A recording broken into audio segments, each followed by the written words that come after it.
Welcome again to Diamond Abbey Speaks World. Today, my guest is my guest from last week. Yes, Mr. Richmond Daminabo Ogolo. And today, he's talking about relationships. I know you're ready to hear. All of you that have questions disturbing your husband and wives and girlfriends and boyfriends, open your ear. Mr. Ogolo, let's move away from Nigeria and move into your field of expertise, as it were. What's your take on the Nigerian woman, marriage, relationships, husband and wife, boyfriend, girlfriend relationships? What's your take on that? I have of recent noticed the rise of Nigerian women, African women, sub-Saharan African women who were construed as subservient, you know, play roles that are probably out of character, maybe, I don't know, out of culture, I don't know. But there's this new thing about women, Nigerian women, that may seem unacceptable in our time that's taking place. What's your take on that?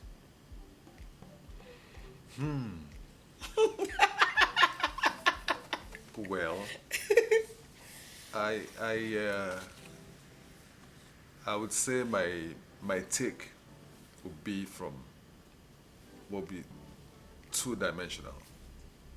The first dimension is growing up in Nigeria as a child within the family structure and seeing the level of responsibility with which our parents handled their differences and their strengths.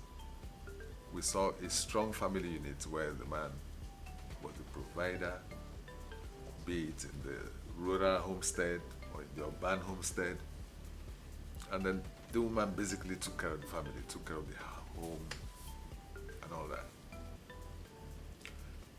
The women didn't necessarily have to go out and earn, so to speak.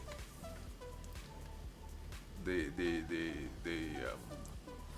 formed the rear guard in the family unit while the men went out to either hunt or whatever it is that they wanted to do to make money. But with the rise in academic pursuits, qualifications, women became more empowered, especially between the mid-50s and the present. Nigerian women have moved on to career choices that have empowered them.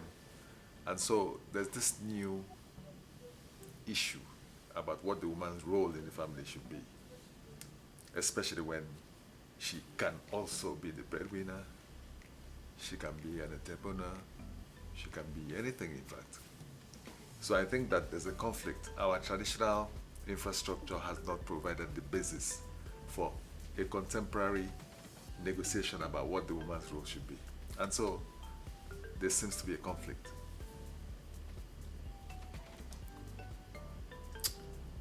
Is that then Western culture versus African culture? It's I don't think It's cultural. no. It could be, but I think um, it's a bit more sophisticated than that because you also have a religious angle to it. And then the issue of female empowerment and equality is one that transcends any generation. There's been a long agitation for it. And the women have felt that it was time. They've been through a period when they couldn't vote. They went through probably a period when they couldn't even be counted in the census. And now here they are in different areas of excellence and enterprise and endeavor. So there needs to be a dialogue as to what the role of the woman should be in this society. And because probably there couldn't ever be such a dialogue officially, the women are interpreting this interface with the body language of power. Here we are, we're powerful now, we can do these things, we can have kids, and we can be bosses, we can be investors in the community stakeholding. So what does that make us? So we're challenging for the power base. The men, on the other hand, I don't know whether I would say that the men are not used to or are taken aback by this sudden reality and stepping back. And the more the men step back psychologically, the more the women are going to step forward. So it has raised issues that, of course, in my field as a matrimonial person, as a matrimonial lawyer, I see these things play out in the cases that come up or that used to come up within the limits of my practice. Sometimes I would feel it was interesting, and other times I would actually be scared about the extent of this conflict and the damage it could do to a society where the laws are not improving, social infrastructure is not very organized, and then within this we're supposed to find some balance. Wow. So what would it take for a relationship to work when the woman is that powerful and is independent and knows what she wants, doesn't want anything from the man, as it were? What would it take for such a relationship to work where if the husband or the significant other feels oppressed? I've seen videos where women are beating up men these days. I've seen videos where women are outright outspoken about who they are, and it's always centered around what they do, which is an ego thing. Because I know that you're not what you do. Because if you stop doing it, then you're not. But most women feel as though they're it, as it were. They're the it factor. How would it work? What would you advise for the men or the women to do in that regard? I think that relationships that are taken to the level of matrimony should be defined within the context of the reason for the marriage. Sometimes marriages are unions of convenience. Sometimes they're actually born out of a willingness to share the homestead. Other times it's just a vessel for childbearing for some women. And so when the focus, when the purpose for the relationship is not clear, then the structure, the psychological structure supporting that vagueness starts to manifest as the relationship goes on. But at the first instance, I think as by way of solution, I think couples should focus on one word, and that is respect. in saying respect, maybe I should define what I mean by respect a little bit. I think the first thing is to have self-respect. Because when you have self-respect, then you don't want to create any scenario that is embarrassing to your person. You don't want to, and then consequently it transfers to your partner or your husband or wife, as the case may be. Because once you're joined with somebody, whatever disrespect you project on that person, whatever ways in which that person does not meet the expected standard, falls back on you. So you should have an interest in making sure that the other person looks good, because that's who you chose, and you're who you choose, really. So respect in that regard, and then respect for the process. I think that a lot of people don't realize that when you choose someone and you take it to that level of marriage, you're calling the whole community to come and see that of these millions and thousands and hundreds of people, this is the special one. This is who you chose. It's a celebration of your choice. If you don't see it from that context, the embarrassment that can come from failure of that relationship is really lost on you. And so you approach the relationship from your own perspective, and you're not thinking of all these people that you gather together to celebrate your relationship. I think if couples saw themselves as poster children for the whole social structure, they'll be more interested in sustaining their relationships, making it work, realizing that the children that will come out of this union would take their bearing, would take their social position from the success of this relationship. And then to add to that, I often say to my clients, I mean, when I was in practice, I would say, children are not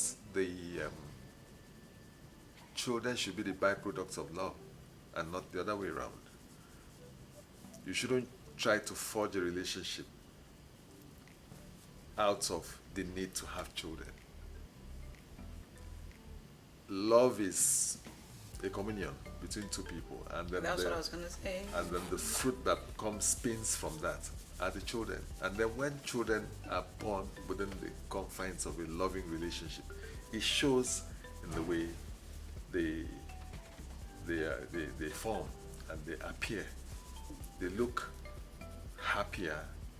They look more beautiful, because there's this representation of the harmony that exists in the relationship in the way the children appear. Wow. And the domestic stability that they enjoy. When you said respect, I was actually thinking love, and I was thinking unconditional love. That is loving without any conditions. Loving. Yes. Yeah, you know, the other person, and being in total acceptance of their flaws and everything else. Well, one last question, and I promise I will let you go. And this is something that I have heard you say or talk about, is the unity of the world, uniting the world. What is your take, your view? How can that be done? Is it possible, uniting the world? And I know you're coming from your anthropology studies and being a prof at that. So what do you think about uniting the world? I've compared social systems and try to live among communities that seem to differ in terms of their cultural structure. And I found that they all have the same thing in common. The human person itself cannot exist in isolation. And so therein comes the word again, respect. The minute we start to get it into our consciousness that we need to respect each other, no matter how big or small the community, the minute we start to understand that the world itself is a revolving door. One community enters, the other comes out of the other way. I think we will learn to, and I am optimistic that we would find common ground to respect each other and protect our planet. Once there's a feeling of superiority among certain countries, and then there's a sense to exploit without rebate another country, then we'll continue to have countries that will try to insist on protecting themselves. Once we don't do something about overconsumption, then we're going to plunder the earth. And at the rate we are going, a lot of our conflicts as we speak is as a result of global warming. Migration issues are being born out of the fact that there's a lot of desertification. Desertification comes from our own conscious over exploitation of our planet. And then, so you have migration issues. People in the damaged communities, people in the impoverished communities are drifting into the richer ones and seeking to be integrated, to be accepted.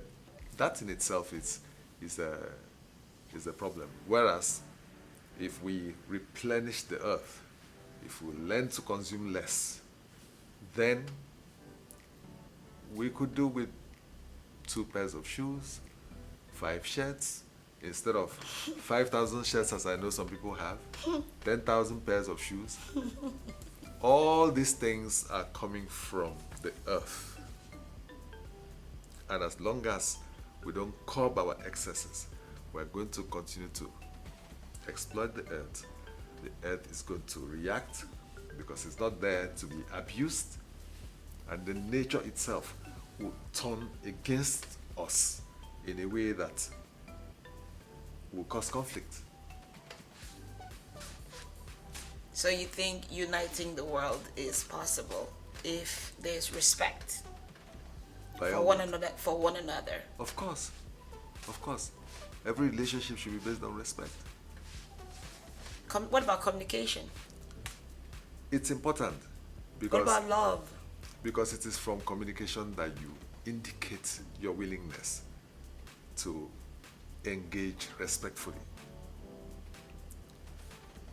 When I talk about love, is a lot of people think that in a loving relationship you must expect reciprocity. So, ladies and gentlemen, you heard it from the guru himself. Wasn't that a wow session? Listen, like, subscribe, leave a comment, let us know that you really enjoyed this topic with Mr. Richmond Daminabo Ogolo. And by the way, how do my viewers get to reach you?